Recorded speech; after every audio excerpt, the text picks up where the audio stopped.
चले बचाने धरती को हम बच्चे हिंदुस्तान के, बच्चे हम संसार के। कल कल बहती नदियां हो, जल में पलता जीवन हो। और बहती नदियां हो, जल में पलता जीवन हो। कल कल बहती नदियां हो, और कल कल बहती नदियां हो, जल में पलता जीवन हो। और तटों पर कलरव करता पियर वृंद मन पावन हो।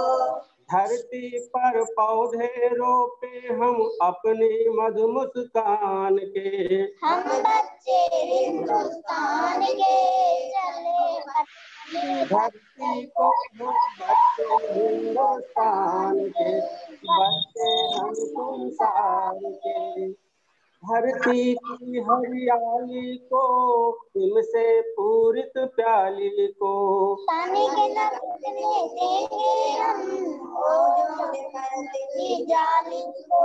सुमन बिखेरे सकल धरा पर, हम अपने श्रमदान से। हम बच्चे हिंदुस्तान के, चले बचाने धरती को। हम बच्चे हिंदुस्तान के, बच्चे हम संसार के। धरती अपनी माता है, पोषण प्रेम भरा नाता है। देती जल फल सब्जी अन्न धरती भाग्य विधाता है। चलो सजाए धरती माँ को हम अपने बलिदान से। हम बच्चे हिंदुस्तान के, चले बचाने धरती को। हम बच्चे हिंदुस्तान के, बच्चे हम संसार के। चले बचाने धरती को हम बच्चे हिंदुस्तान के, बच्चे हम संसार के। चले बचाने धरती को, बच्चे हम संसार के। जी बहुत बहुत धन्यवाद। बहुत सुंदर भावों की कविता, बहुत सुंदर बात की। अब हम चलते हैं अन्य प्रस्तुतियों की तरफ।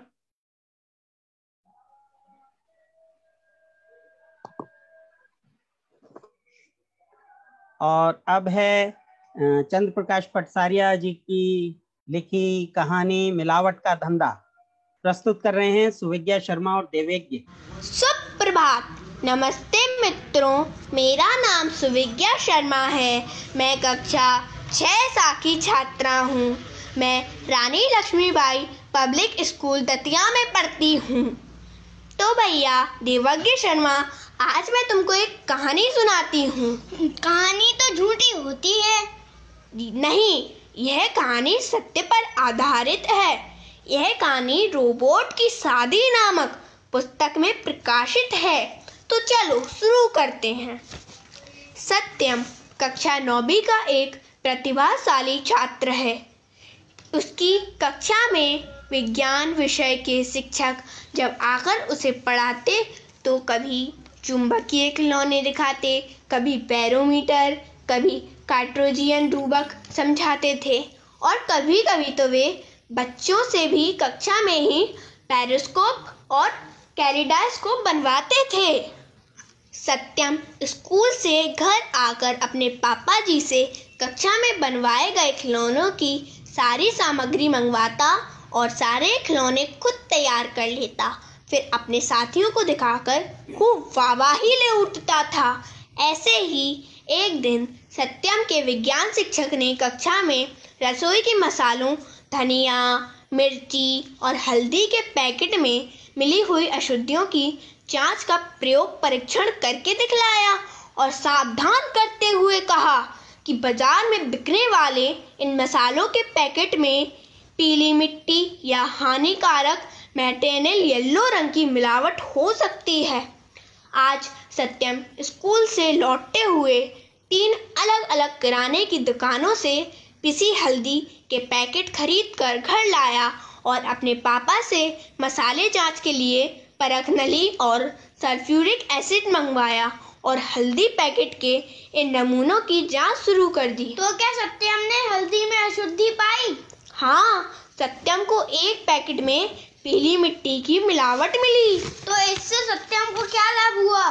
अब तो सत्यम ने उस मसाले पैकेट बनाने वाले मिलावट खोर व्यापारी को पकड़ने का आइडिया सोच लिया। तो क्या वह व्यापारी पकड़ा गया? हाँ, सत्यम ने अपने पापा की मदद ली और जिला उपभोक्ता न्यायालय में पैकेट ले गया। वहाँ अधिकारियों को अशुद्धि की जांच का प्रयोग दिखलाया, मुकदमा दर्ज किया और व्यापारी को पकड़वा दिया। पर वह व्यापारी कैसे पकड़ा गया? उस मसाले पैकेट पर बनाने वाली फैक्ट्री का नाम लिखा था शंकर मसाला उद्योग। इस फैक्ट्री से जो दुकानदार मसाला खरीदते थे उन दुकानों पर छापा पड़ा और दुकानदारों ने पुलिस को शंकर मसाला उद्योग का पता बतलाया। इस प्रकार फैक्ट्री मालिक मिलावट करते हुए पकड़ा गया। मिलावटी मिट्टी और नकली मसाले बरामद होने से जेल में डाल दिया गया। पर सत्यम को इससे क्या लाभ मिला? इस मिलावट के धंधे का भांडाफोड़ करने पर सत्यम की फोटो सारे देश के अखबारों में प्रकाशित हुई, जिससे मुख्यमंत्री ने उसे सम्मानित किया और शिक्षा मंत्री ने इसे स्कॉलरशिप राशि की घोषणा कर दी। धन्यवाद। बहुत सुंदर कहानी प्रस्तुत करी बच्चों ने। पटसारिया जी की लिखी हुई कहानी थी और इस पर हम बात करेंगे चर्चा के दौरान। और नम्या चौरसिया लेकर आई हैं अपनी पाठ्य पुस्तक की एक कहानी अनोखा उपाय। ये विज्ञान विषय पर लिखी एक कहानी है, सुनते हैं। नमस्ते, मेरा नाम नम्या चौरसिया है। मैं कक्षा 5 में हूँ। मैं Delhi public school Ruby park Calcutta में पढ़ती हूँ। आज मैं आपको एक कहानी सुनाने वाली हूँ जिसका नाम है अनोखा उपाय। तो चलिए शुरू करते हैं। जापान देश में एक द्वीप है, हांशु। इस द्वीप के तट पर बसी थी मनुष्य की एक बस्ती। वहाँ के लोग सुबह होते ही अपने अपने जाल लेकर मछली पकड़ने चले जाते थे और शाम को लौटते थे। मनुष्य की बस्ती के समीप ही एक छोटी सी पहाड़ी पर निकितो नामक किसान रहते थे।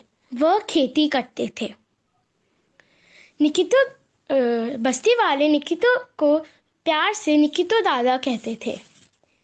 एक सुबह की बात है, निकितो दादा जब सूरज को प्रणाम कर रहे थे तब उनने देखा कि समुद्र में बहुत बड़ी बड़ी लहरें आ रही हैं। वो समझ गए कि यह सुनामी की लहरें हैं। उनकी आंखें फटी की फटी रह गई। वह पहाड़ी से बस्ती वाले मनुष्य को आवाज लगाए, पर वह आवाज मनुष्य तक नहीं पहुंच पाई। तब उन्हें एक अनोखा उपाय सूझा कि अपनी फसल में वह आग लगा दिए। और जब आग की लपटें जब बस्ती वालों ने देखा तब उन्हें लगा कि निकितो दादा संकट में हैं और वह दौड़े दौड़े निकितो दादा के पास चले गए। जब तक बस्ती वाले निकितो दादा के पास पहुंचे तब तक निकितो दादा की पूरी फसल जल चुकी थी। तब बस्ती वालों ने सोचा कि अगर हम थोड़ी देर पहले पहुंच जाते तो निकितो दादा की फसल बच सकती थी। पर निकितो दादा मन ही मन मुस्कुरा रहे थे।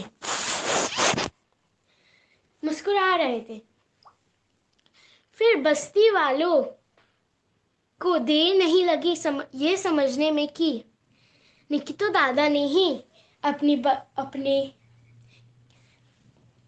अपनी फसल में आग लगाई है। फिर निकितो दादा ने बस्ती वालों को समुद्र की तरफ इशारा किया। तब बस्ती वालों ने देखा कि समुद्र की बड़ी लहर बस्ती को तहस नहस कर चुकी है। तब बस्ती के मुखिया ने पैर पकड़ के बोला कि आपका बहुत ही शुक्रिया कि आपने हमें सुनामी की लहर से बचाया। अब हम सब आपकी फसल उगाने में मदद करेंगे। और 2-3 साल में निकितो दादा की फसल फिर लहराने लगी।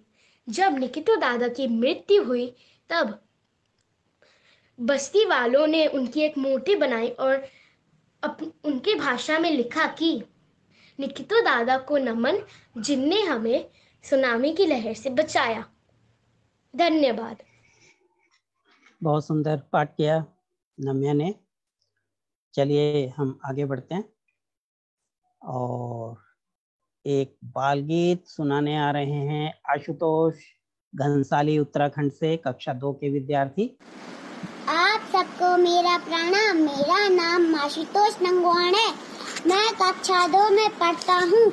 मेरे स्कूल का नाम ग्रीनवुड्स पब्लिक एकेडमी है। आप सबको मैं एक कविता सुनाने जा रहा हूँ जिसका शीर्षक है झूला। अम्मा आज लगा दो झूला, इस झूले पर मैं झूलूंगा, इस पर चढ़कर ऊपर बढ़कर आसमान को मैं छू लूंगा। झूला झूल रही है डाली, झूल रहा है पत्ता पत्ता, इस झूले पर बड़ा मजा। चल दिल्ली ले चल कलकत्ता, झूल रही नीचे की धरती।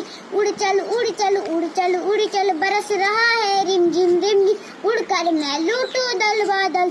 धन्यवाद। बहुत सुंदर। उत्तराखंड ने कोलकाता को भी याद किया। बच्चे कोलकाता के मौजूद हैं। और प्रमोद जी, क्या जानवी हैं जैसे को तैसा कहानी सुनाने के लिए? प्रमोद जी। है हाँ, जानवी से हम कहानी सुनेंगे और उसके बाद मोहित मिश्रा, इनकी कहानी का नाम नहीं है तो मैं अभी फिलहाल स्टॉक शेयर कर रहा हूँ। लाइव आपके सामने प्रस्तुत होंगे जानवी और मोहित मिश्रा।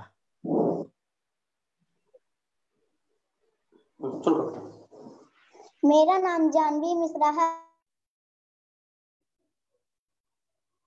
मैं कक्षा 5 में पढ़ती हूँ। School Pachokhar part 2। मैं आपके सामने एक कहानी सुनाने जा रही हूँ जिसका नाम है जैसे को तैसा। एक तालाब में बहुत सी मछलियां रहती थी। वे छोटे छोटे कीट पतंगों का शिकार करती थी, उनसे अपना पेट भरती थी। एक दिन रानी मछली अपनी छोटी बेटी के साथ तैर रही थी। छोटी मछली को तैरने में बड़ा मजा आ रहा था। वह बार बार अपनी माँ का साथ छोड़कर अकेली इधर उधर तैरने लगती। माँ उसे डांटती, कहती वह अकेली कहीं दूर ना जाए। वह माँ की नजर बचाकर भागी। तालाब के किनारे एक सूखा पेड़ था जिस पर बड़ी बड़ी फलियों की बेल लगी हुई थी। एक मोटी फली लटक रही थी। उस छोटी मछली की नजर उस पर पड़ी। उसे शरारत सूझी। उसने इधर उधर झांका। आसपास कोई नहीं था। वह पानी की सतह पर आई, फिर जोर से चिल्लाई, ओए मोटी। फिर इतना कहकर वह पानी में डुबकी लगा दी। फली ने उसे देख लिया था पर चुप रही। फिर अब फली को वह बार बार उसे मोटी और पानी में लगा देती। अब फली को गुस्सा आ गया। उसने कहा क्या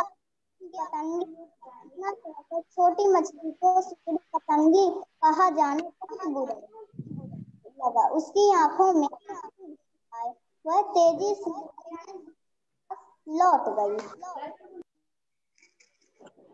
उसने माँ को कहा।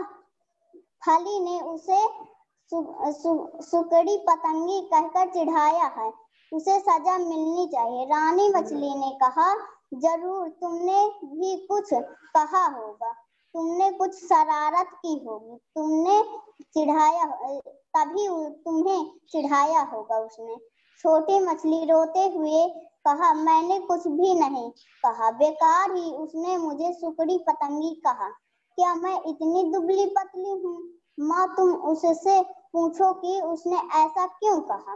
रानी मछली अपनी बेटी के साथ किनारे की ओर तैरने लगी। जल्द ही दोनों वहां जा पहुंची। रानी मछली ने कहा, खली रानी नमस्कार, बहुत दिनों बाद तुम्हें देख रही हूँ। खली ने रानी मछली की मधुर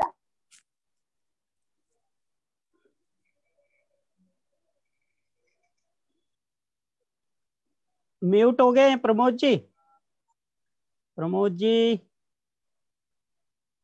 म्यूट। प्रमोद जी म्यूट हो गए, म्यूट। प्रमोद जी,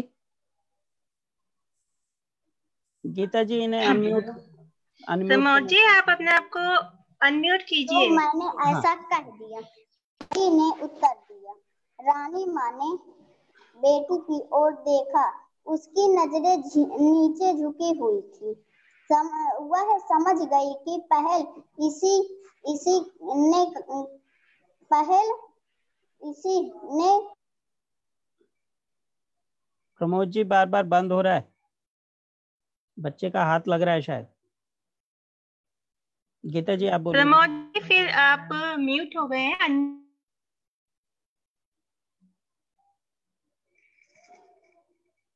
आप अनम्यूट का वो भेजिए, मैसेज भेजिए। तकनीकी थोड़ी हमको जानकारी कम है। समझ में आ गई। वह माँ के पीछे पीछे चलने लगी। धन्यवाद। प्रमोद जी 1 मिनट बात कर लें। प्रमोद जी जरा ध्यान दीजिएगा, बच्चे बीच बीच में वो म्यूट हो जाते हैं हाथ लग जाने के कारण। अच्छा। तो अब मोहित एक कहानी और सुनाएंगे। मोहित, और ध्यान रखिएगा वो क्रॉस ना हो जाए ऑडियो वाले ऑप्शन म्यूट पर। मोहित आपकी कहानी का क्या नाम है? बुढ़िया के 23 बच्चे। सर मेरा नाम आदर्श मिश्रा है, मैं क्लास 5 में पढ़ता हूँ। मैं आपको एक कहानी सुनाने जा रहा हूँ। बुढ़िया के 23 बच्चे। एक थी बुढ़िया और उसकी थी 23 बच्चे। एक बार की बात, बुढ़िया के सारे बच्चे एक साथ यात्रा पर निकले। चलते चलते रास्ते में आए एक किले के दीवार के नीचे। चलते चलते रास्ते में आए एक किले के दीवार के नीचे। सारे के सारे भाई खाना खाने के लिए बैठ गए। अब हुआ यह की दीवार थी कमजोर। धीरे धीरे दीवार गिरी और उसके नीचे दबकर 7 भाई मारे गए। अब बाकी बच्चे भाई आगे चले। रास्ते में बड़ी ही एक नदी की बरसते के दिन थे और नदी में आई हुई थी।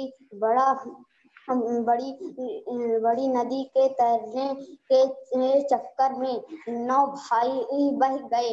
अब हुआ यह कि उन भाइयों ने बासी खाना खाया था, इसलिए बीमार होकर 3 भाई और मारे गए। अब बाकी जितने भी भाई बचे वे आगे की यात्रा पर चले। रास्ते में एक पागल भैंस सामने से आई। उसने भी 2 भाइयों को मार डाला। अब जब गांव के बाकी भाई पहुंचे तो उसमें से एक को बुखार आ गया और वह भी मारा गया। वहां भी मारा गया। अब बचे एक ही लड़का, वह घर लौट आया। वही उसकी माँ ने पूछा, क्या है भाई, बता पूरी बात। लड़का बोला, दीवार में तब गया साथ। माँ कहने लगी, किस्मत में थी यही वादी। लड़का बोला, न ले गई नदी। माँ कहा, आरा रहा। लड़का बोला, तीन हो गए तारा रारा। माँ कहा, है ऐसे। लड़का बोला, दो को ले गया भैंस। माँ कहा, ओ हो दाता। लड़का माँ कहे और आरा रा। लड़का बोला, माँ है मैं आ गया घर। कहानी खत्म, पैसा हजम। नमस्ते सर। नमस्ते बेटा, सुंदर, बहुत सुंदर। अब हम चलते हैं वापस स्क्रीन शेयर पर।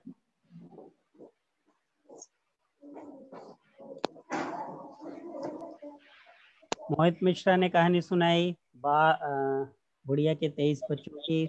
और अब हम बढ़ते हैं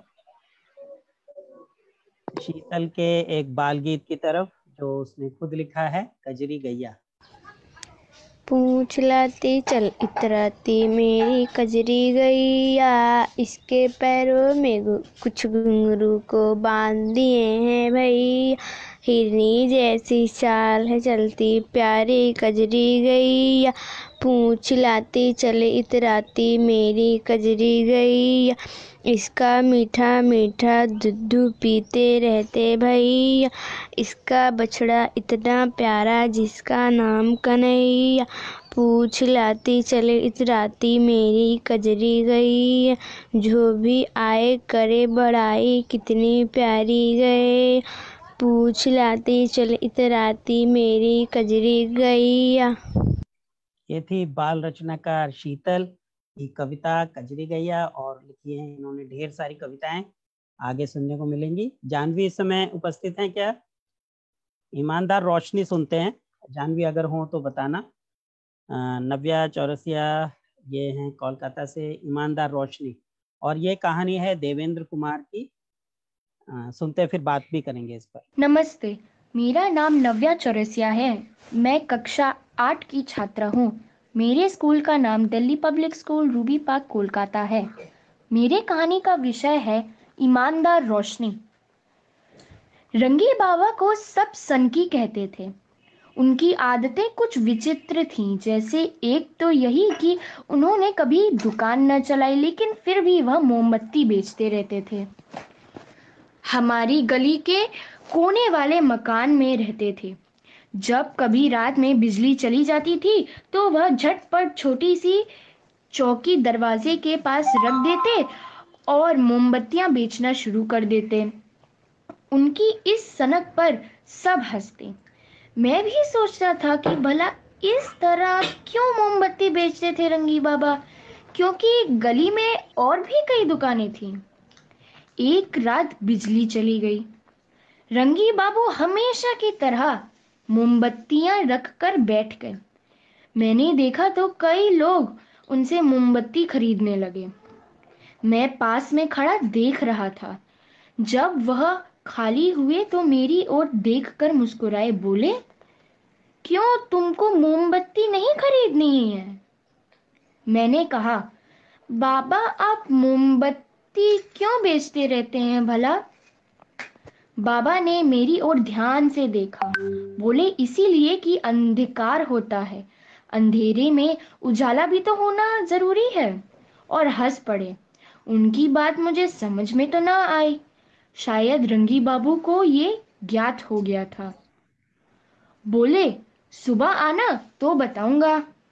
सुबह मैं उनके पास गया तो उन्होंने मुझे स्नेह से बैठाया, फिर एक पुरानी थैली खोलकर मेरे सामने उलट दी। उसमें काफी रेज़गारी थी।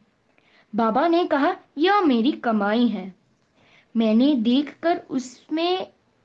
देखा तो उसमें ज्यादातर खोटे सिक्के ही थे। लेकिन ये तो खोटे सिक्के हैं, आप इन्हें जमा क्यों कर रहे हैं? मैं जानता हूं कि ये खोटे सिक्के हैं, इसीलिए तो जमा कर रहा हूं, बाबा ने कहा और जोर से हंस पड़े। मुझे हैरानी हुई देखकर और उन्होंने कहा, बेटा यही कारण है कि मैं मोमबत्तियां बेचता हूँ। इसके पीछे एक कहानी है। एक रात मैं स्टेशन के पास वाली गली से आ रहा था। मैंने देखा एक बुढ़िया परेशान बैठी थी, वह बड़बड़ा रही थी। लोग मुझे खोटे सिक्के दे जाते हैं। पता चला कि उसे कम दिखाई देता है और उससे सामान खरीदने वाले लोगों को भी ये पता था, इसीलिए वह उसे ठग लेते थे। मैंने उससे बुढ़ापे में काम करने का कारण पूछा तो उसने बोला कि उसका जवान लड़का दुर्घटना का शिकार होकर घर पे पड़ा है, इसीलिए मुझे काम करना पड़ रहा है। बस मैंने उससे सारे खोटे सिक्के लेकर बदल के रख दिए और मैंने उससे पूछा, मैं तुम्हें अपने खराब सिक्के मुझे दे दो, मैं उन्हें चला लूंगा। सुनकर बेचारी खुश हो गई, मुझे दुआएं देने लगी। बाबा ने आगे कहा, बेटा लोगों के मन में छिपा पाप अंधेरे में ही बाहर आता है। मैंने इसे समझ लिया है। मैं तो चाहता हूं कि दुनिया भर के खोटे सिक्के मेरे पास आ जाएं। मैं जानता हूं कि इस तरह अंधेरे में बैठकर मोमबत्ती बेचने से कुछ बेईमान लोग खोटे सिक्के अवश्य चलाने की कोशिश करेंगे और ऐसा ही होता है। मैं एक से दूसरे के पास जाकर मनुष्य को धोखा नहीं दे सकूंगा। मैं क्या कहता, उनकी महानता देख मेरा सर झुक गया। अगर खोटे सिक्के एक ऐसे खरीदार और हो तो दुनिया ही बदल ना जाए। जब मैं प्रणाम करके बाहर आने लगा तो बाबा ने मुझसे वचन लिया कि मैं इस बात को किसी से न कहूं और मैंने ऐसा नहीं किया, क्योंकि बात कहने की नहीं समझने की है। आज उनके बारे में तब लिख रहा हूं जब वह इस दुनिया में ही नहीं है। धन्यवाद। बहुत सुंदर पाठ किया नव्या ने। और इस तरह के लोग समाज में होते हैं तो आशा बनी रहती है कि कुछ बुरा नहीं होगा। कुछ ऐसे लोगों के साथ जो आवाज बुलंद नहीं कर पाते, तो इस पर बात करेंगे। हम एक गीत सुनते हैं पहले, चिड़िया रानी, फिर परिवेशगत कहानियों पर बात भी करेंगे, एक दो कहानियां और बची। चिड़िया रानी किस दुनिया से आती हो, मुझको तुम अच्छी लगती हो, कितना सुंदर गाती हो। चिड़िया रानी किस दुनिया से आती हो, मुझको तुम अच्छी लगती हो, कितना सुंदर गाती हो। रंग बिरंगे पंख तुम्हारे कितने प्यारे प्यारे हैं, भर देते हैं रंग खुशी के, जीवन के ये सहारे हैं। चिड़िया रानी किस दुनिया से आती हो, मुझको तुम अच्छी लगती हो, कितना सुंदर गाती हो। ची करके बाहर घर से मुझे बुला लेना, ची करके बाहर घर से मुझे बुला लेना, और खेलना संग मेरे आँखों में सपने सजा देना। चिड़िया रानी किस दुनिया से आती हो, मुझको तुम अच्छी लगती हो, कितना सुंदर गाती हो। मुझको भी सिखा दो उड़ना, भर लूँ गगन भुजाओं में, मुझको भी सिखा दो उड़ना, भर लूँ गगन भुजाओं में, और बिखेरूं सुगंध अपनी उड़कर सभी दिशाओं में। चिड़िया रानी किस दुनिया से आती हो, मुझको तुम अच्छी लगती हो, कितना सुंदर गाती हो। बहुत मधुर गीत सुनाया श्रवण जी ने। एक कहानी देवेंद्र कुमार जी की है जो लिखी है, देवेंद्र कुमार जी नहीं लेकिन ये है काम वाले जो घरों में काम करते हैं हमारे, उन पर लिखी हुई कहानी है। सुनते हैं कहानी, फिर कहानी पर बात भी करेंगे। नमस्कार, मैं काव्य चौरसिया कक्षा 12 की छात्रा आपको एक कहानी सुनाने जा रही हूँ जिसका शीर्षक है कभी नहीं। रविवार को छोड़कर बाकी हर सुबह भागम भाग से भरी होती है, खास तौर पर बेला के लिए। वह कई घरों में सफाई का काम करती थी और हर परिवार चाहता था कि सबसे पहले बेला उनके घर में सफाई का काम पूरा करे, इसलिए वह हर समय हड़बड़ी में रहती थी। काम पूरा करते न करते उसका बदन थकान से टूटने लगता था। तब मन में एक ही बात आती थी कि काश कोई तो हो जो मेरा हाथ बटा सके। ऐसे में उसके सामने अपनी जिद्दी बेटी झुमकी का चेहरा उभर आता था, जो हर बार नहीं कभी नहीं कहकर उसकी थकान को और बढ़ा दिया करती थी। उस दिन भी रविवार था। बेला के हाथ तेजी से चल रहे थे। वह ड्राइंग रूम में पोछा लगा रही थी। दरवाजे के पास पुराने अखबारों का ढेर लगा था, कुछ पत्रिकाएं भी थीं। आते समय वह कबाड़ी से कहकर आई थी कि आकर पुराने अखबार ले जाए। ढेर के पास चप्पलें रखी थी। उसने चप्पलें उठाकर अखबारों के ढेर पर रख दी और सफाई करने में जुट गई। तभी जोर से आवाज आई, अरे ये क्या है?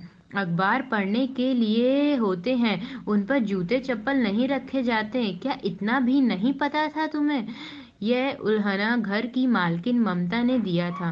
बेला ने माफी मांगते हुए चप्पलें तुरंत जमीन पर रख दी और काम पूरा करके जाने लगी। तभी कबाड़ी आ गया।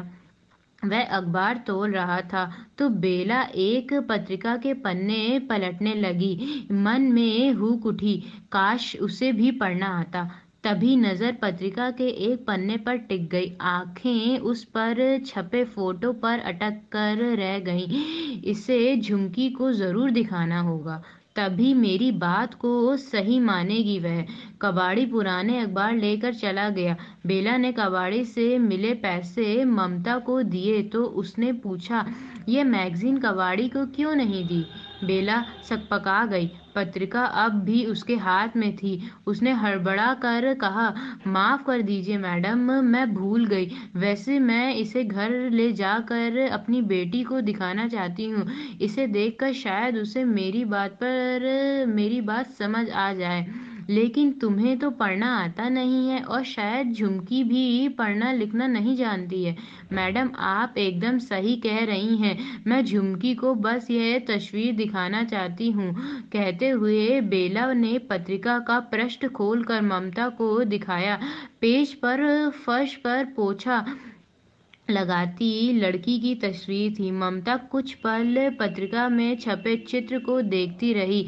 बेला कह रही थी, मैं जब भी झुमकी से हाथ बटाने के लिए कहती हूँ, उसका एक ही जवाब होता है, मैं ये काम कभी नहीं करूँगी, कभी नहीं। मैं तो दूसरे बच्चों की तरह पढ़ना चाहती हूँ, तो इसमें गलत क्या है? बच्चों की उम्र पढ़ने और खेलने के लिए होती है। ममता ने कहा, आपकी बात एकदम ठीक है। अपने बच्चों को सभी खुश देखना और पढ़ाना लिखाना चाहते हैं, लेकिन हमारे जैसे लोग मजबूर होते हैं, हम चाह कर भी। और बेला ने अपनी बात को अधूरा छोड़ दिया, लेकिन ममता उसका मतलब अच्छी तरह से समझ गई थी। वह क्यों झुमकी से काम में हाथ बटाने की कहती थी, इसे समझना मुश्किल नहीं था। लेकिन झुमकी भी तो ठीक कह रही थी। उसका भी एक सपना था जो हर बच्चे का होता है। बेला पत्रिका लेकर चली गई। अगले दिन आई तो चुपचाप थी। जल्दी जल्दी काम निपटाया और चली गई। पत्रिका के बारे में कुछ नहीं कहा। ममता ने भी कुछ नहीं पूछा। हालांकि वह जानना चाहती थी कि झुमकी ने तस्वीर देखकर क्या कहा। उसी शाम ममता किसी काम से बाजार गई थी। घर लौटते हुए उसने बेला को एक अखबार वाले स्टॉल पर खड़ा देखा। भला बेला वहाँ क्या कर रही थी? उसने बहुत सोचा पर कुछ समझ में नहीं आया। पर अगली सुबह बात साफ हो गई। बेला काम पर आई तो ममता से कहा, मैडम माफ करना, झुमकी से बहुत बड़ी गलती हो गई। मैंने उसे पोछा लगाती लड़की की तस्वीर दिखाई और उसे समझाया तो वह बिफर उठी और उसने पन्ने को फाड़ दिया। कहते हुए उसने पत्रिका के साथ एक फटा हुआ पेज भी रख दिया।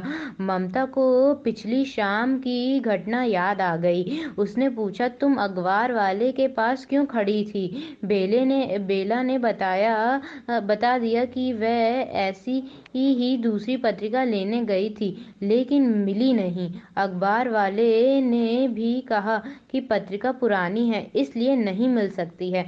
उसने इसके दाम 30 रुपए बताए थे। आप मेरी पगार से काट लेना, कहकर उसने सिर झुका लिया। वह आंसू रोकने की कोशिश कर रही थी। सुनकर ममता मुस्कुरा दी। कहा, इसकी चिंता मत करो, कल तुम झुमकी को अपने साथ लेकर आना, मैं उससे बात करूंगी। बेला ने उत्साह भरे स्वर में कहा, जरूर करना मैडम, शायद वह आपकी बात मान जाए। अगर ऐसा हो सके तो मेरा बहुत मदद हो जाएगी। अगली सुबह बेला झुमकी को लेकर आई। उसका चेहरा उदास था। ममता ने उसके सिर पर हाथ फेर कर कहा, तुम दूसरे बच्चों की तरह पढ़ना लिखना चाहती हो, यह जानकर मुझे अच्छा लगा। पत्रिका के फटे हुए पन्ने को देखकर मुझे जरा भी गुस्सा नहीं आया, बल्कि तुम पर गर्व हुआ कि तुम पढ़ना और आगे बढ़ना चाहती हो। मैं इसमें तुम्हारी मदद करूंगी। मैडम, यह क्या? मैं तो समझी थी कि मैं झुमकी को तुम्हारा हाथ बटाने के लिए मना लूंगी, कहकर ममता जोर से हंस पड़ी। कभी नहीं, उसे दूसरे बच्चों की तरह पढ़ने और खेलने दो।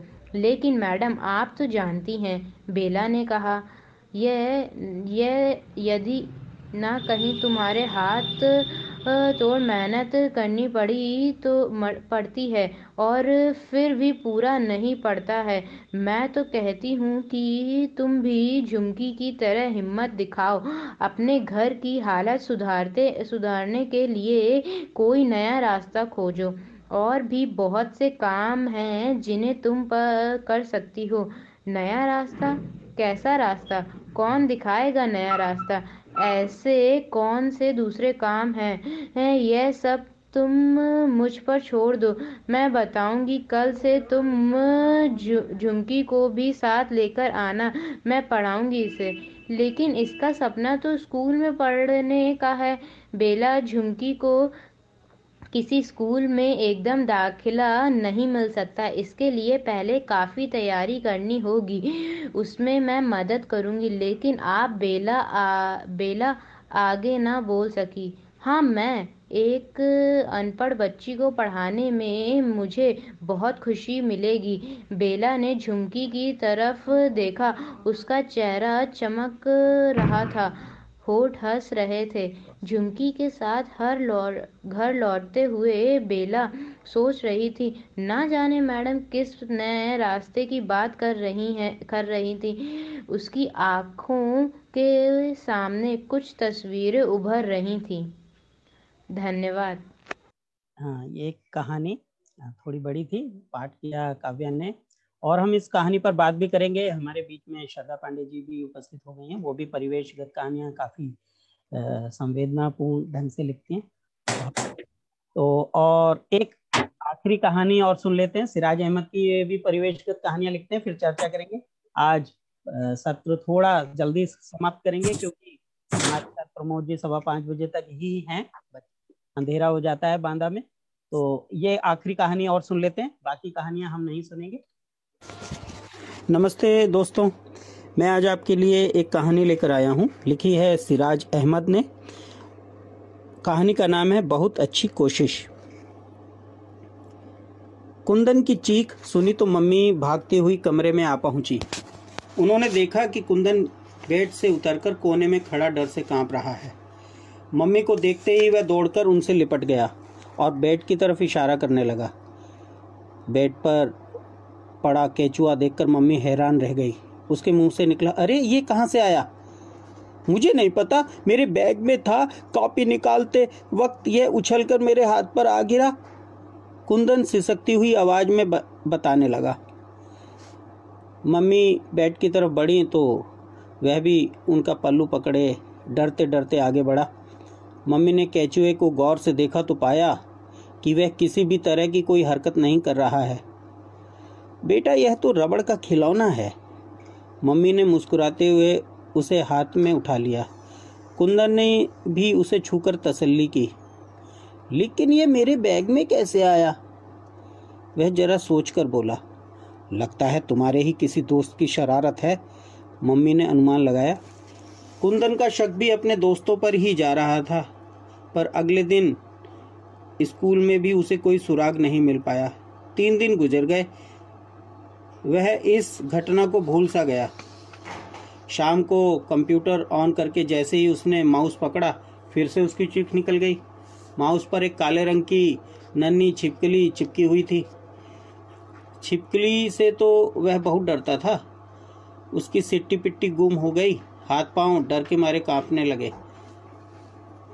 अब तक मम्मी कमरे में पहुंच चुकी थी। उसने इशारे से उन्हें छिपकली दिखाई।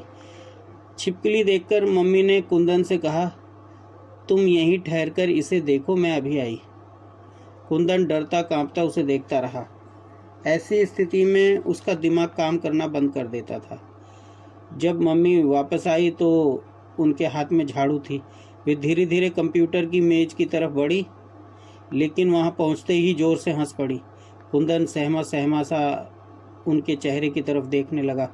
मम्मी छिपकली को झाड़ू में लटकाकर उसे दिखाते हुए बोली, कुंदन तुम भी ना कितना डरते हो, देखो यह भी रबड़ की ही है। कुंदन ने देखा तो बहुत झेंपा और सोचने लगा, क्या वह सच में इतना डरपोक है? लेकिन यह कंप्यूटर की मेज पर आई कैसे? घर में तो कोई इस तरह के खिलौनों से नहीं खेलता। मम्मी उसका ध्यान भंग करते हुए बोली, कल शर्मा जी अपने बच्चों के साथ आए थे, उन्हीं में से किसी का खिलौना छूट गया होगा। हो सकता है, कुंदन निराश होकर बोला। उसे अपने डरने का अफसोस तो हो ही रहा था, शरारत करने वाले के बारे में भी कुछ पता नहीं चल रहा था। खैर, कुछ दिन और बीते। एक रोज सुबह जब कुंदन की आंखें खुली तो उसने देखा उसके सिरहाने एक मेंढक बैठा है। पहले तो वह डर गया, लेकिन इस बार अगले ही पल उसने खुद को संभाल लिया। आज मैं बेवकूफ़ नहीं बनने वाला, बुदबुदाते हुए उसने जैसे ही मेंढक को पकड़ने की कोशिश की, वह कूदता हुआ पेड़ के कोने में जा दुबका। अरे ये तो सचमुच का है, मैं तो इसे भी रबड़ का खिलौना समझ बैठा। अब तो वह और भी ज़्यादा डर गया। कमरे से निकलकर तेजी से भागा और जाकर मम्मी से लिपट गया। मम्मी के पूछने पर उसने पूरी बातें उन्हें बताई।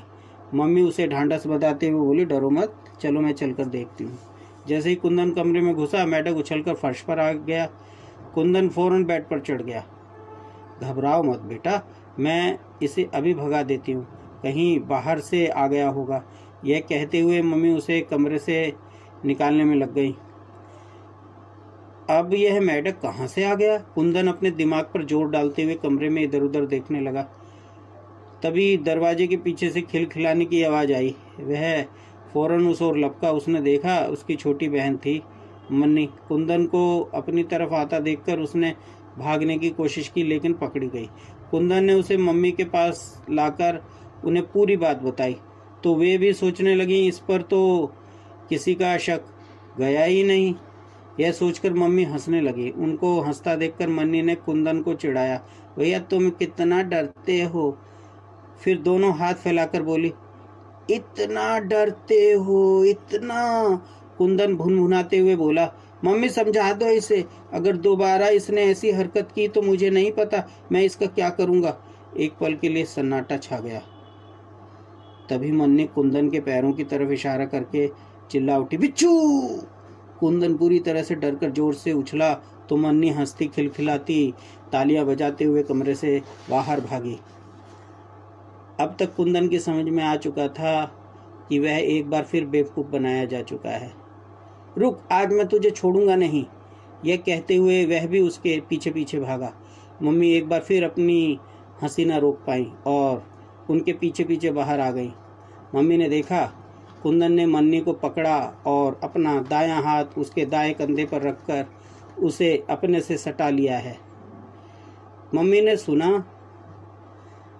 वह मन्नी से कह रहा था, आज मैं तुमसे बहुत खुश हूँ क्योंकि तुमने मेरे मन से डर निकालने की एक बहुत अच्छी कोशिश की। क्या बात, बहुत सुंदर कहानी सिराज अहमद की। और अब बहुरंगी संसार में परिवेशगत कहानियों पर बात करने। सर ये कह रहा था कि ये आयुष बैठे हैं कहानी लेकर के अपनी। अच्छा, हाँ, तो ये कहानी करवा लीजिए, मुझे कोई दिक्कत नहीं है। मैं तो हम बातचीत करें। हमारे बीच में श्रद्धा जी भी हैं और मलय जी भी और पटसारिया जी भी हैं, उनसे बात करें। पहले आयुष की कहानी सुन लेते हैं। जी जी हाँ, आयुष जी।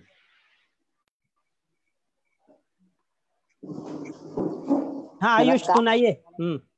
आयुष मिश्रा हूँ, मैं कक्षा 10th में पढ़ता हूँ। मेरा नाम अब्दुल, ये पाठ का नाम है। इसके लेखक मोहम्मद असरत खान है। मेरा नाम अब्दुल है। कभी कभी मुझे इस बात पर बहुत गुस्सा आता है कि हर कोई मेरा नाम बिगाड़ कर बुलाता है। अच्छा खासा अब्दुल नाम है, पर लोगों को जाने अब्दुल कहने में क्या परेशानी होती है। पुकारेंगे तो मुन्ना ही पुकारेंगे, जैसा मैं कोई छोटा सा बच्चा हूँ। बाहर वाले तो बाहर वाले और घर वाले भी मुन्ना ही कहते हैं। गलती तो घर वालों की है। जब घर वाले नाम बिगाड़ेंगे तो बाहर वाले चुप रहेंगे। अब घर में सबसे छोटा होने का यह मतलब तो नहीं कि मेरा नाम बिगाड़ा जाए। अगर स्कूल दाखिले की बात ना आती तो शायद अब्दुल नाम भी ना रखा जाता। और तो और अगर कभी भी शिकायत करो तो कहेंगे सब तुम्हें प्यार करते हैं, इसीलिए प्यार का नाम भी पुकारते हैं। बड़े आए प्यार करने वाले। मुझे नहीं चाहिए ऐसा प्यार। वह प्यार भी कैसा जो नाम बिगाड़े। नाम तो सिर्फ एक होना चाहिए, जो घर का वही बाहर का। मेरे कितने सारे दोस्त हैं, अनवर, नीरज, सौरभ, मंजीत, पर किसी के भी दो नाम नहीं है। घर में भी नीरज, बाहर भी नीरज, घर में भी अनवर, बाहर भी अनवर। अब आप बताइए, कोई अनजान आदमी मुन्ना कहकर नाम सुने तो क्या सोचेगा? यही ना कि होगा कोई 6 महीने का छोटा बच्चा होगा, पैर पैर चलना सीख रहा होगा। उसे क्या पता कि इस साल मैंने कक्षा 8 पास कर ली है, वह भी फर्स्ट क्लास। 9वीं में दाखिला भी ले लिया है। मैं बच्चा नहीं हूँ जो अम्मी अब्बू की अंगुली पकड़कर चलूं। अकेले स्कूल आता जाता हूँ, वह भी भीड़ भरी बस में। पिछले कनेक्शन टूट रहा है। हेलो प्रमोद जी,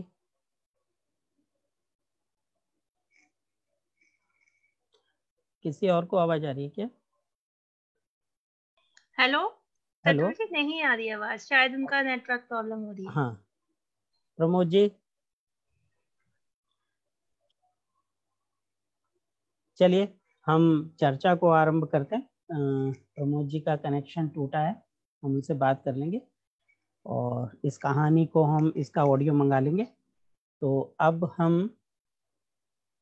चर्चा आ गए हैं। प्रमोद जी आ गए। प्रमोद जी,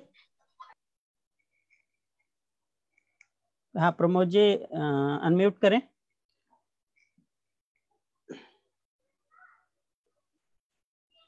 नहीं हो पा रहा है।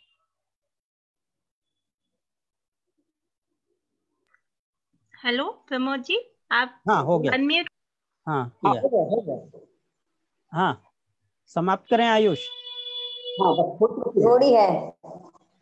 अब भाईजान को ख्याल आया कि अरे रे भूल हो गई, रजिस्टर में तो अब्दुल नाम ही लिखा होगा।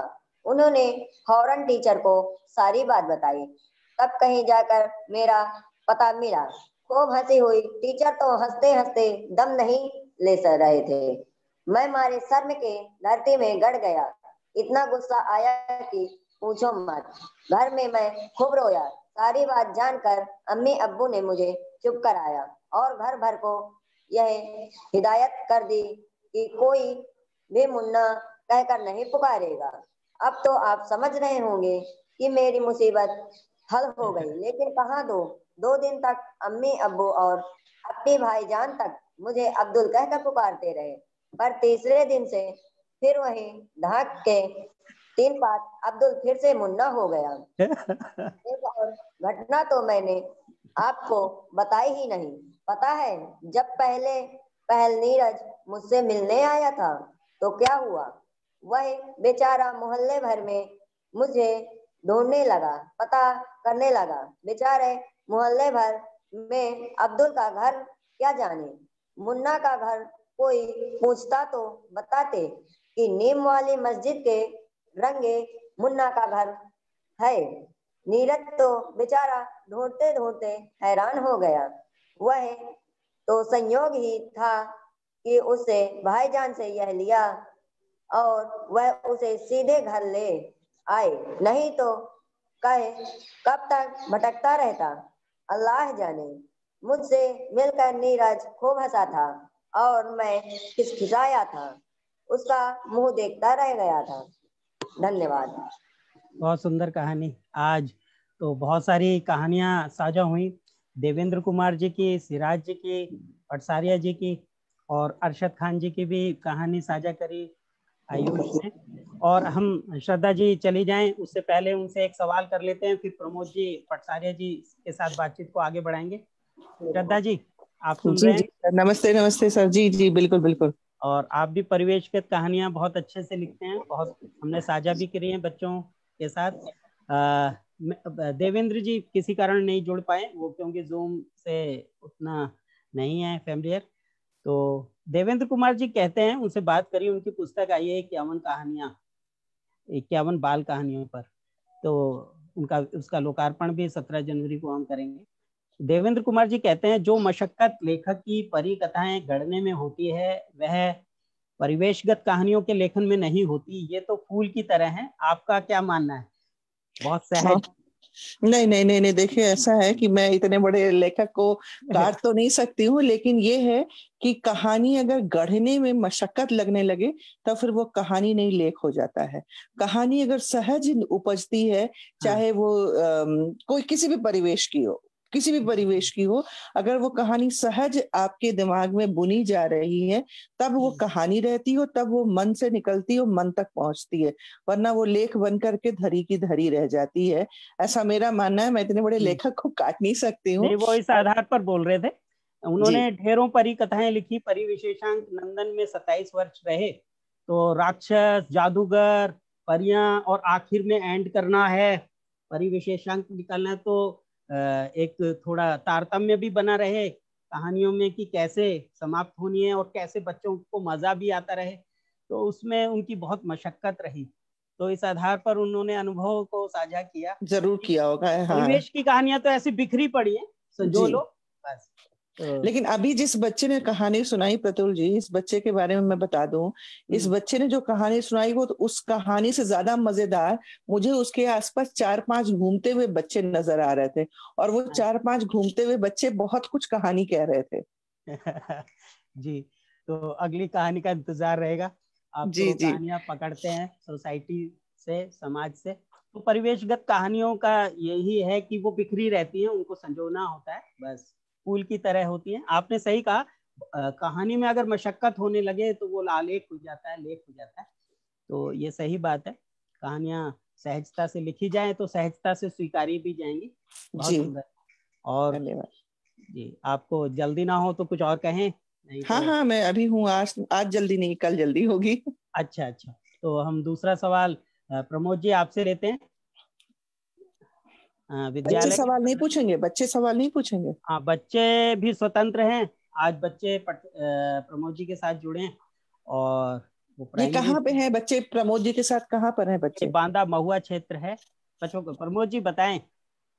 हाँ, मैं उत्तर प्रदेश में बुंदेलखंड है, और बुंदेलखंड में जनपद है बांदा। चित्रकूट का नाम आप लोगों ने सुना होगा। जी जी जी। चित्रकूट पहले बांदा जनपद में ही था, अब अलग जिला हो गया है जी। तो बांदा जनपद में मैं यहाँ एक गांव है पचोखर, तो यहाँ मैं एक प्राथमिक विद्यालय में हेडमास्टर के रूप में काम कर रहा हूँ। तो आपके पास कितने बच्चे हैं सर? अभी जो ये नया ये विद्यालय है, मैं यहाँ पिछले साल आया हूँ जी। और अभी इस समय मेरे पास जो नामांकन है वो 181 बच्चों का है इस साल। तो क्या आपके बच्चों के साथ हम कुछ कहानी वाचन का कोई प्रोग्राम कर सकते हैं? क्योंकि ये जो 4-5 बच्चे थे ना, ये बड़े अच्छे लग रहे थे, बड़े उत्साही लग रहे थे। जी जी बिल्कुल बिल्कुल, मुझे बहुत खुशी होगी। जी, तो मैं प्रतुल जी से आपका वो ले लूंगी फोन नंबर, और इन्हीं बच्चे जो 4-5 बच्चे हैं और भी बच्चे आ जाएं, एक दिन प्रतुल जी की देखरेख में, इनके ही जो है दिशा निर्देश में एक दिन इन बच्चों को ना कहानी सुनाना और सुनना एक गोष्ठी करते हैं, चौपाल करते हैं। ये तो बहुत अच्छा। जी जी, कार्यक्रम बन गया। जी, चलो जी, बातचीत का ये सुंदर लाभ। मैं दीक्षित सर आपसे एक सवाल करता हूँ। आप प्रधानाचार्य हैं स्कूल के। आप विद्यालय के माध्यम से बच्चों की सीख प्रक्रिया से बच्चों की सीख प्रक्रिया से सीधे तौर पर जुड़े हैं। बाल संसद और आनंद घर जैसे आपके प्रयास बच्चों को परिवेश की समझ देने में काफी सहायक रहे होंगे। आप किन कहानियों को प्राथमिकता देंगे? कल्पना जगत के अनोखे संसार की कहानियों को या फिर परिवेश बोध कराती कहानियों को?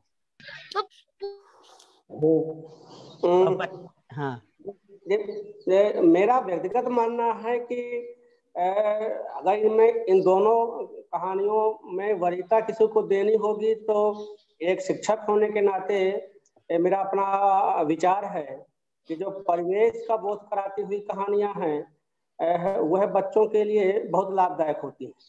लेकिन इसका मतलब ये बिल्कुल नहीं है कि मैं कल्पना परक कहानियों को नकार रहा हूँ।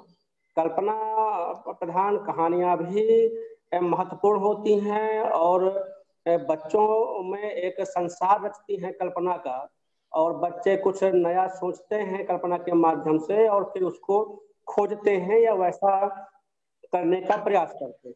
लेकिन जो यथार्थ है वो थोड़ा सा कल्पना से अलग होता है, क्योंकि उसको वो देख और समझ नहीं पाते यथार्थ की दुनिया में। तो मेरा अपना मानना है कि जो परिवेश में कहानियां होती हैं और बहुत सारी घटनाएं और पात्र हमारे परिवेश में बिखरे हुए होते हैं, तो जो उनकी कहानियां होती हैं तो जो कहानियों के माध्यम से कहानीकार कहना चाह रहा है बच्चे उनको स्पष्ट रूप से देख पाते हैं।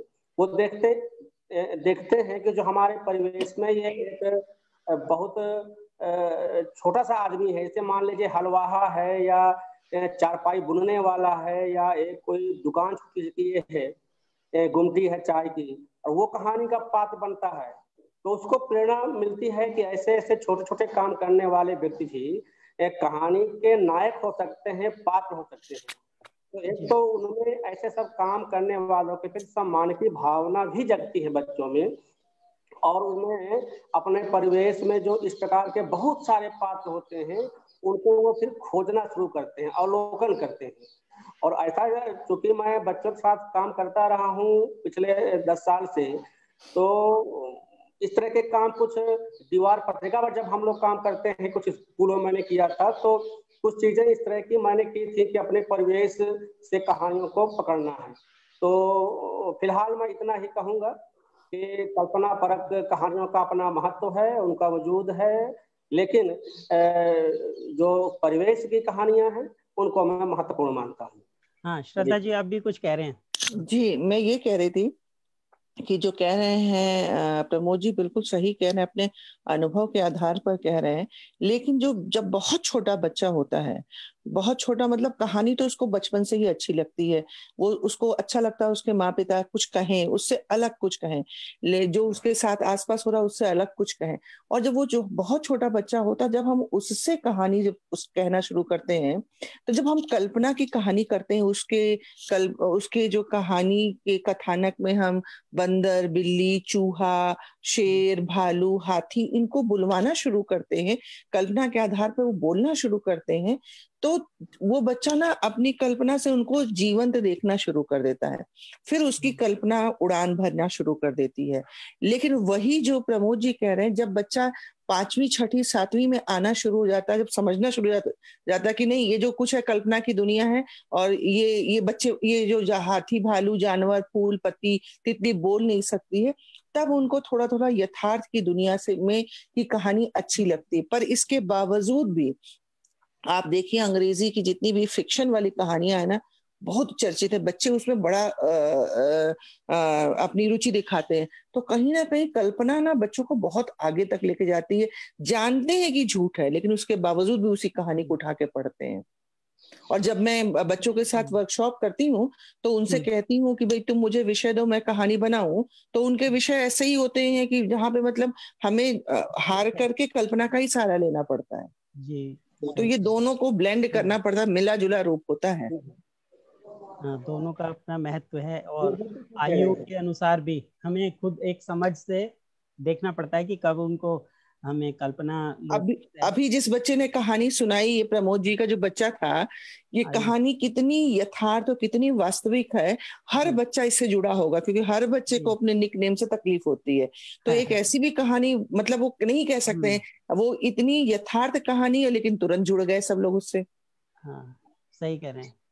और मैं पटसारिया जी, आप हैं, हमें चुपचाप सुन रहे हैं, तो सामने आए। मैं आपसे एक सवाल है, और आपकी एक कहानी मिलावट के धंधे पर थी, क्योंकि हम जब परिवेशगत कहानियों पर बात करते हैं तो कभी हम इस दृष्टि से करते हैं कि उसमें हम अच्छा रूप देखते हैं समाज में, और कुछ कभी बच्चे को सावधान करते हैं। तो पटसारिया जी, हमारी चिंता का मुख्य कारण है कि बच्चा बच्चा दिखे, वह बड़े की तरह व्यवहार ना करे, शरारत करे मगर बराबरी की बात ना करे, हर बात पर सवाल करे मगर शालीनता से। परी कथाएं, भूत प्रेत कथाएं और जादूगर चुड़ैलों की रोमांचित करने वाली कहानियां हमारी कल्पना की विषय वस्तु है। इन कहानियों का आनंद हर बच्चा लेता दिखता है। बालवीर जैसे धारावाहिक हैं, जो कोरी कल्पना वाले धारावाहिक हैं, वो सुपर हिट हैं वो। फिर भी हम चाहते हैं बच्चा अपने आसपास के परिवेश को ऑब्जर्व करे, सोसाइटी के सभी किरदारों की परेशानियों से जुड़े, या दूसरी कोशिश ये भी होती है कि धोखा देने वालों के प्रति अवेयर रहे, लोगों की गलत मंशाओं को जांचने के पैमाने उसके पास हो, और वह उन्हें सबक सिखाने के कानूनी तरीके जानता हो। जैसा कि आपकी कहानी में भी था। और सारे जी, आपकी कहानियों की पुस्तक रोबोट की शादी, नाम तो काफी रोचकतापूर्ण है पुस्तक का। आपकी जो कहानी प्रस्तुत हुई वह मिलावट के धंधे के प्रति बच्चों में जागरूकता लाती है। आपकी कहानी आजकल के माहौल, कालाबाजारी को बयां करती है। आप विज्ञान लेखक हैं, आपके पास बच्चों की रुचि को परिवेश से जोड़ने के लिए क्या सुझाव है? आदरणीय प्रतुल जी, आमंत्रित प्रमोद दीक्षित जी, श्रद्धा पांडे जी, और बच्चों ने जिन्होंने कहानी सुनाई, उन सबकी शंकाएं, उन सबकी वंदना करते हुए, अभिनंदन करते हुए, मेरा बहुत सीधे सीधे शब्दों में ये कहना है कि कहानी से ही जिंदगी शुरू होती है। कहानी कई प्रकार की होती है, जैसे ऐतिहासिक कहानियों से वीर शिवाजी को बनाने वाली, विवेकानंद का निर्माण करने वाली, और हमारे जो देश का नाम भारतवर्ष पड़ा है, भरत, शकुंतला और भरत, दुष्यंत की कहानी सुनाने वाली, ये सब कहानियां हमको इतिहास का ज्ञान देती हैं, विज्ञान का ज्ञान देती हैं। और उसी में आपने परिवेश का नाम लिया है, तो परिवेश का जो संदर्भ लेते हुए आपने कहानी की बात की है, ये प्रशंसनीय है और बड़ा सामयिक और सटीक विषय आपने दिया है। तो मैं ये कहना चाहूंगा कि वैसे कुछ पिछले जो सुनता आ रहा हूं कि कहानी में मशक्कत नहीं होना चाहिए, मेहनत नहीं होना चाहिए, लेकिन इस बारे में मेरा कहना है कि कहानी की थीम सरल हो, भाव सरल हो, लेकिन उसका ताना माना बुनने में भाषा की क्लिष्टता या शब्द जाल या भाषा जाल उसमें ज्यादा ताना बाना, मतलब मुख्य सीधी सीधी बात कहने पर ही बच्चों के बाल मन को प्रभावित कर पाती है कहानी। तो कहानी सीधे शब्दों में हो, कम शब्दों में हो, और रोचकता बड़ी आवश्यक है। ये धारावाहिक जो आपने बताए बालवीर की तरह, तो इनमें जो रोचकता और थ्रिल रहता है, एक सस्पेंस रहता है, एक जो नाटकीयता रहती है, वह नाटकीयता कहानी में भी लाई जा सकती है।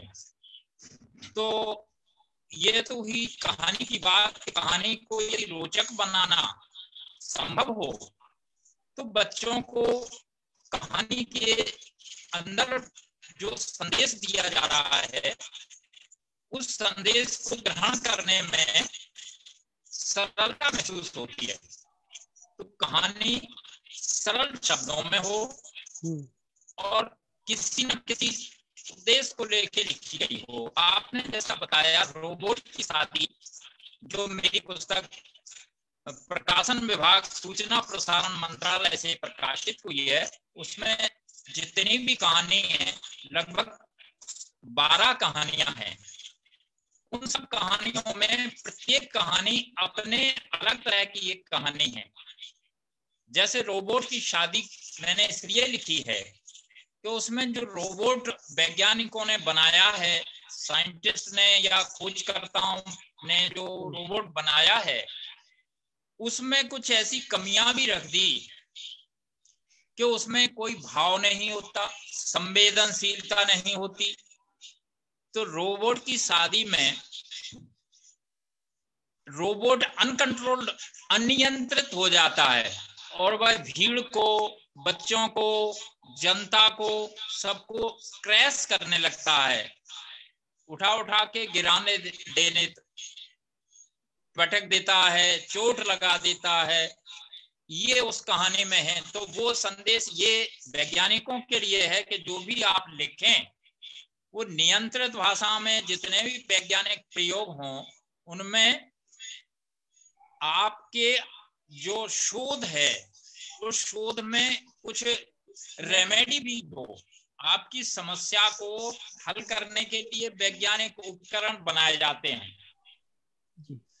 तो ये बात रोबोट की शादी में। उसी में एक कहानी है सिलिकोसिस। सिलिकोसिस एक बीमारी है। हम डस्ट में रहते हैं, धूल के कण, जो दिल्ली में भी आजकल प्रदूषण है, आगरा में, तो प्रदूषण की समस्या को उजागर करती हुई है सिलिकोसिस। सिलिकोसिस ऐसी बीमारी है जिसमें डस्ट फेफड़ों में जाती है। तो फेफड़े हमारे जो ब्रैकियोल्स कहलाती हैं, छोटी छोटी नलियां, उनमें नोड, एक गाठान आ जाती है और श्वसन में, सांस लेने में दिक्कत होती है। तो धूल में न रहने का विचार उस कहानी में रखा गया है। साथ ही सिलिकोसिस कहानी का अंधविश्वास उन्मूलन को लेकर के भी ये कहानी लिखी गई है। अच्छा जी। तो कैसे उन्मूलन होता है कि गांव में रोड डाली जा रही है और उसमें जो मजदूर होते हैं वो लगातार मरते जाते हैं, उनकी मृत्यु होती जाती है। जवान मजदूर, एक मर जाता है, फिर 1 महीने रोड डालने के बाद दूसरा। तो वो मुरम की और धूल की जो कण फेफड़ों में जाते हैं, तो वो सिलिकोसिस की बीमारी होने के कारण सभी पेशेंट ज्यादातर उसके मरते जाते हैं। उसको गांव के लोग अंधविश्वास मान लेते हैं। तो अंधविश्वास को हटाने के लिए सिलिकोसिस नाम के रोग का विश्लेषण करते हुए मैंने सिलिकोसिस नाम की कहानी लिखी है। रोबोट की कहानी लिखी है कि वैज्ञानिकों के शोध मानव कल्याण के लिए हों, इसी के भाव हो, उसमें संवेदना हो। की कहानी 12 कहानियों में 12 प्रकार के मैसेज लिए हैं। तो बच्चों के लिए जो कहानी लिखी जाए, या आपके या श्रद्धा पांडे जी के जो मैंने कहानी वाचन पठन पाठन का और वाचन का ये जो सुना है, उसमें बच्चों के लिए जो भी कहानी हो वह सरल भाषा में हो और बच्चों के लिए ही हो। आज के कार्यक्रम की 4-5 कहानियों में आखिरी कहानी जिसमें मुन्ना निकनेम वाली बात आ रही है, वो वाली कहानी बच्चों के मन में इसलिए बैठ रही है क्योंकि उसमें भाषा सरल है और बच्चों की समस्या से जुड़ी हुई कहानी है। तो जो भी कहानियां हो, अच्छा परिवेश का विषय लेकर के भी आपने एक बात और कहना है मुझे कि हमारा परिवेश जैसे नीम की दातुन है, ये जो आयुर्वेदिक पद्धति है उसका ज्ञान हो बच्चों को, एलोपैथिक दवाओं के साइड इफेक्ट का ज्ञान भी हो, और जो विदेशी लोग हमारा पेटेंट लेके नीम के साबुन बनाएं, हल्दी का पेटेंट लेकर हल्दी की दवाइयां उसके प्रसाधन बनाएं, उनसे बेटर है कि हम सीधे सीधे अपनी संस्कृति से जुड़ें और उन प्राकृतिक साधनों का उपयोग करें, प्राकृतिक संसाधन अपने जीवनचर्या में शामिल करें। बहुत बहुत आभार पटसारिया जी। अभी हाँ, और आपने बहुत सारी बातें कही, बहुत सारे उद्देश्य होते हैं कहानी के और सब परिवेश से ही जुड़ते हैं। परिवेश में प्रकृति भी आती है और पर्यावरण और हमारे आसपास का पूरा माहौल बच्चे को प्रभावित करता है। कहानियां हमारी उद्देश्य परक हों, परिवेश से जुड़ी हों, बहुत सरल शब्दों में हो, सहज हो, ये आपने बात कही। और अब मैं एक आखिरी सवाल, उदय जी तो चले गए, उदय जी नहीं है, उदय बाल प्रहरी के उदय जी जुड़े थे हमसे, मैं उनको प्रणाम करना जरूरी है। जी जी, उदय जी को प्रणाम। बहुत मेहनत कर रहे हैं वो, आपकी तरह बड़ा परिश्रम कर रहे हैं। जी, जुड़े थे लेकिन वो अभी चले गए। तो ये वाला मैं सवाल श्रद्धा जी से पूछता हूँ कि प्राय होता ये है कि हम बच्चे को देखकर उसे समझ में कमतर आंकते हैं और इसलिए हमारा व्यवहार बहुत ही लाड़ में या डांट डपट वाला होता है। जब तक लॉकडाउन का समय नहीं था, हम बच्चे की गैजेट से उचित दूरी बनाने की सोचा करते थे, मोबाइल से, लैपटॉप, सबसे गैजेट से दूरी बनाने की सोचते थे, जबकि वह उसके परिवेश की चीज थी। आज वही सब भारी इस्तेमाल में आ रहा है, या यूं कहें उन्हें गैजेट से शिक्षा देने के रास्ते निकले हैं। और क्या हम हर नकारात्मक समझे जाने वाले साधनों को सकारात्मक रूप दे सकते हैं श्रद्धा जी? जी प्रतुल जी, जरूर देना पड़ेगा, लेकिन सभी नकारात्मक चीजों को नहीं। बहुत सारी चीजें हैं जो हैं वो नकारात्मक हैं, जिनसे हमने अपने बच्चों को दूर रखना है। और देखिए, परिवर्तन ही जो है जीवन है। जो चीजें कल जो है हमारे लिए गलत थी, वो अब समय के अनुसार बदल रही है, तो हम उनको सीख रहे हैं। उसी दिशा में ये भी आ रहा है कि गैजेट से दूर रखना, कल तक हम ये समझते थे, आज उसकी आवश्यकता पड़ गई है, तो हाँ, अब उसके साथ साथ हमें बच्चे को ये सिखाना हमारा काम है कि इसको कितना इस्तेमाल करना है। पहले भी बच्चा इस्तेमाल कर रहा था, मम्मी पापा उठा के पकड़ा देते थे मोबाइल, लो बच्चा इसमें बैठ के जो है यूट्यूब देखो, और मम्मी अपना आराम से किचन में काम कर रही होती थी। लेकिन तब उसको इतना बड़ा चीज नहीं बनाया गया था। अब बच्चा पढ़ रहा है तो अब उसको इसकी उपयोगिता भी पता चल रही है। और सबसे बड़ी जो बात है वो ये है कि हम जो अभी आप 2 बातें कही कि जो ये बच्चा है ये इसको सब आता है, तो ये आपको मैं बता दूं, मैं तो टीचर हूँ, बहुत सारी जगहों पे हम अटक जाते हैं, अपने बच्चों से बोलते हैं बेटा ये हम चैट बॉक्स में नहीं लिख पा रहे, क्या करें? और वो ऐसे तेजी से बताते हैं, मैम इसको ऐसे नहीं ऐसे कीजिए, ऐसे नहीं ऐसे कीजिए, और ये हो जाएगा, और वो हो जाता है। सिखाते हैं वही लोग, तो हम उनसे सीख रहे हैं, उनका जमाना है, हम उनको इनसे दूर नहीं रख सकते। पर सभी नकारात्मक चीजों को आंख बंद करके, सकारात्मक सोच करके हम बच्चे के हाथ में नहीं पकड़ा सकते। और मोबाइल और गैजेट के जमाने के साथ हाथ से हाथ, पैर से पैर मिला के चलना पड़ेगा, वरना हम कहीं छूट जाएंगे। फिर हमसे बच्चे कहेंगे देखो ये पुरातत्व में रहने वाले लोग हैं। देखिए, ये बहुत सुंदर बात करी कि हमें इस मामले में मेरा भी एक कहना है जी, विज्ञान का जो आधुनिक टेक्नोलॉजी और बढ़ता हुआ जो नेटवर्क या इस तरह के जो भी बच्चों के सामने जो बात आ रही है वह हानिकारक भी है और लाभदायक भी है। बेटर हो कि इसके दुरुपयोग को लेकर, विज्ञान के दुरुपयोग, इंटरनेट के दुरुपयोग, मोबाइल के दुरुपयोग, इन सब को लेकर के कहानी लिखी जाए। और एक सर, नशे की कहानी भी। सर ये क्यों ना सिखाया जाए कि बेटा तुम ये करो तो तुम आंखों की एक्सरसाइज भी करो, तुम मसल्स की एक्सरसाइज करो, कहानी लिखो कि ये एक्सरसाइज किया उस बच्चे ने, उसके ऊपर कोई फर्क ही नहीं पड़ा। आंखों को पानी के, जो हमारे पुराने जमाने में कही जाती थी, देखिए संतुलन लेके चलना पड़ेगा। पुराने जमाने में कहा जाता था आंखों की एक्सरसाइज करो, आंखों में पानी का छींटा मारो, आंखों की मसल्स मजबूत होती हैं, तो वो बताना पड़ेगा। बहुत सुंदर चर्चा हुई। और सुविज्ञ हमारे साथ जुड़े हैं, सुविज्ञ शर्मा, सुविज्ञा। हाँ सुविज्ञा जी, हाँ कुछ कहना चाहेंगे? आपने कहानी का प्रस्तुतिकरण बहुत अच्छा किया था। सुविज्ञा हमारे साथ है। अच्छा, हाँ। सर मेरा पूरा जो हेल्प की वो मेरे नाना ने किया और मेरे भैया ने। भैया ने बहुत अच्छे से मेरा साथ दिया और नाना जी ने मुझे बहुत अच्छे से कभी कभी अच्छे से समझाया कि ऐसा होता है। और मैं ये भी कहना चाहूंगी आपको और यहाँ पे लोग जुड़े हैं, आपने नाना जी को सिखाया है क्या ये सब, जूम पर आना और वो सब चीजें? आपने सिखाया है। अनम्यूट करके बोलो बेटा। नाना जी के उससे आवाज आ रही है आपकी? हाँ आप बोलो। नाना जी ने मेरी बहुत हेल्प की है इसमें। हाँ। भैया ने मेरा ज्यादा साथ दिया और नाना जी ने भी मुझे बहुत किया। तो यहाँ पे जितने भी लोग हैं मैं उनसे थैंक यू कहना चाहती हूँ और आपसे भी थैंक यू कहना चाहती हूँ कि आपने मुझे एक मौका दिया। अच्छा, बहुत बहुत शुक्रिया। अच्छा चलिए, और प्रमोद जी बहुत बहुत शुक्रिया, आभार व्यक्त करते हैं। आपकी संस्था के बच्चे जुड़े, स्कूल के बच्चे जुड़े। धर्मेश्वरी जी बहुत बहुत आभार। आपको कुछ कहना हो तो कहें, हम विदा लेते हैं। बॉबी जी कुछ कहना हो तो अवश्य कहें, हम कार्यक्रम की समाप्ति करने जा रहे हैं। हाँ धर्मेश्वरी जी। सर जब स्टोरीज की बात होती है ना, तो आप लोग जब राइटर स्टोरीज लिखते हैं ना, उसमें अभी देखा गया है कि उनमें जो पिक्चर्स होती है उसमें आधा मतलब पेज में क्या होता है कि आधी राइटिंग होती है आप लोगों की, और वो जो राइटिंग है उसको रिफ्लेक्ट करने के लिए पिक्चर्स होते हैं साथ में।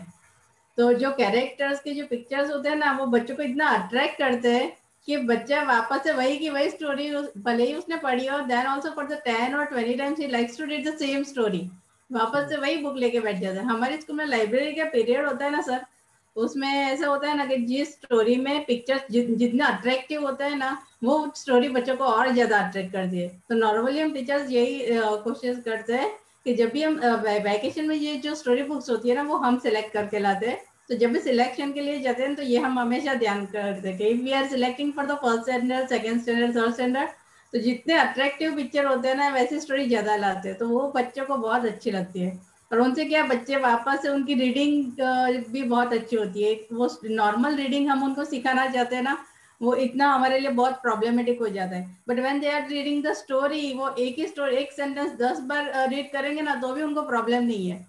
नॉर्मल टेक्स्ट बुक का अगर एक पैराग्राफ रीड करने के लिए देते हैं ना, they don't like to read, but story book the same time they can read for 10 times 20 times. तो स्टोरी हमें बहुत हेल्प करती है to inculcate that habit for reading also. तो जितना अट्रैक्टिव पिक्चर होते हैं ना, बच्चों को और लाइक मोटिवेट करते हैं कि वो सेम स्टोरी रीड करें। So it is very helping. कहानियां जब भी छपे तो चित्रकार, कार्टूनिस्ट की मदद से लेकर, बिल्कुल, वो जितना अट्रैक्टिव हो ना, वो हमारे टीचर्स के लिए बहुत इजी होता है कि हमें कहना ही नहीं पड़ता है, बच्चे खुद रीडिंग करते हैं।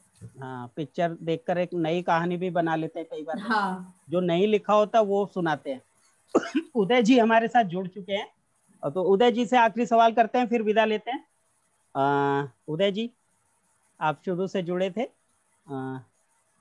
उदय जी नमस्ते। हाँ नमस्कार, मैं बीच में असल में कट गया था, अभी फिर जुड़ गया। हाँ, आप महत्वपूर्ण कार्य कर रहे हैं। अच्छा लगा मेरे को, अभी लिंक मिला, भाई साहब ने दतिया से लिंक भेजा, तो मैंने कहा चलिए देखता हूँ, और मेरे को बहुत अच्छा लगा कार्यक्रम, बहुत अच्छा कार्यक्रम मेरे को लगा है, इसके लिए बधाई हो आपको। उदय जी नमस्ते। हाँ नमस्कार। पांडे। ओ नमस्कार नमस्कार नमस्कार, स्वागत है। रोला जी नमस्ते। ओ सर नमस्कार, स्वागत है सर आपका। जी जी धन्यवाद। जी जी उदय जी। जी सर। हाँ, आप पत्रिका निकालते हैं, कैसी कहानियों को प्राथमिकता देते हैं, किस तरह की कहानियां सफल हैं, बच्चों के मन पर इनका अमिट छाप पड़ती है, किस तरह परिवेशगत, कल्पना वाली या फिर संदेश परक या सभी, आप बताएं। उदय जी अनम्यूट करें, अनम्यूट करें, म्यूट है, म्यूट है। बच्चों को मनोरंजक कहानियां अच्छा लगती हैं और आज के दौर में हमारा ये मानना है कि कम से कम बच्चों के लिए कुछ तार्किक कहानियां लिखी जाएं। यद्यपि कल्पना आधारित कल्पनाएं भी हैं, लेकिन कहीं न कहीं आज के परिवेश को देखते हुए कहानियां बच्चों के लिए दी जाएं, ऐसा हमारा मानना है। जी। छापते की अधिकता किसकी होती है पत्रिकाओं में आपकी? लगभग तो हमारे इसी टाइप के होते हैं, मतलब अच्छा, समसामयिक विषयों पर आप लिखते हैं। चलिए जी जी। और कहानियां तो और भी तरह की हैं जो हम अगले कथा उत्सव में साझा करेंगे। बहादुरी की कहानियां, शौर्य गाथाओं वाली कहानियों का एक सत्र कल होगा, तो आप सब उससे अवश्य जुड़ें। और अब हम कथा उत्सव के तीसरे आयोजन का यहाँ समापन करते हैं और हम आभार व्यक्त करते हैं पटसारिया जी का, श्रद्धा पांडे जी का, उदय किरोला जी का जो शुरू से आखिर तक प्रस्तुतियां देखी उन्होंने, और प्रमोद जी आपका बहुत बहुत शुक्रिया जो बच्चों की भागीदारी करवाई। और हमारे साथ अभी भी नव्या चौरसिया कोलकाता से जुड़ी हुई है और प्रत्युष जुड़े हुए हैं। बॉबी, आपको कुछ कहना हो आखिरी मिनट में? बॉबी जी कार्यशालाओं का संयोजन बहुत अच्छे से कर रहे हैं। हमारा बच्चों का एक 2 व्हाट्सएप ग्रुप चलते हैं और जी इस समय ऑनलाइन विंटर वर्कशॉप नाम से दोनों जगह चल रहा है, जिसमें बच्चों की कहानियां प्रतिदिन साझा होती हैं। और यहाँ तक चुनमुन घेरा नाम से बहुत छोटे बच्चों के लिए भी साधना बैग प्रतिदिन एक कहानी लेकर आती हैं, जिसमें बहुत छोटे बच्चों के लिए कहानियां होती हैं। तो सभी का बहुत बहुत धन्यवाद, शुक्रिया, नमस्ते। हम फिर मिलेंगे कल 4 बजे, फिर मिलते हैं शौर्य गाथाओं का बाल मन पर प्रभाव और बच्चों की प्रस्तुतियां देखने। सभी को नमस्ते। पटसारिया जी नमस्ते।